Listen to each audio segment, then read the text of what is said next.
So guys, ఈ temple history వచ్చేసి ఇక్కడ గర్భగుడిలో ఉన్న విగ్రహం 5000 సంవత్సరాల క్రితందని చెప్తారు. ఇందుకు సంబంధించిన ఆధారాలు కూడా ఇక్కడ ఉన్నాయి. ఈ విగ్రహాన్ని త్రిమూర్తులైన బ్రహ్మ, విష్ణు, మహేశ్వరులు ముగ్గురు పూజించారని చెప్తుంటారు. ఈ విగ్రహం అత్యంత అరుదైన పాతశిలతో చేశారట. ఈ విగ్రహాన్ని మొదట శివుడు బ్రహ్మకి ఇచ్చాడని, ఆయన దానిని సంతానం కోసం పరితపిస్తున్న సూతపత ఋషికి ప్రసాదించాడట. ఆ తరువాత వారసత్వంగా కశ్యప ప్రజాపతి అందుకోగా ఆయన దానిని వాసుదేవునికి ఇచ్చాడట.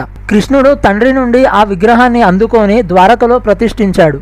శ్రీకృష్ణుడు అవతారం చాలించే సమయంలో తన శిష్యుడైన ఉద్ధవుణ్ణి పిలిచి, త్వరలో ద్వారక సముద్రంలో మునిగిపోతుంది, అప్పుడు ఈ విగ్రహం నీళ్ళల్లో తేలుతుంది, నువ్వు ఆ విగ్రహాన్ని తీసుకొని దేవతల గురువైన బృహస్పతికి ఇవ్వమని చెప్తాడు. బృహస్పతి వాయుదేవుని సహాయంతో కేరళ ప్రాంతానికి చేరుకుంటాడు. అక్కడ ఒక కోనేరు సమీపంలో శివుడు తపస్సు చేస్తూ కనిపించగా శివుడి ఆదేశం ప్రకారం ఇక్కడ ఆ విగ్రహాన్ని ప్రతిష్ఠించారు. అలాగే ఇక్కడ గురువు ఇంకా వాయువు విగ్రహాన్ని ప్రతిష్ఠించడంతో గురువాయూర్ అని పేరు వచ్చింది.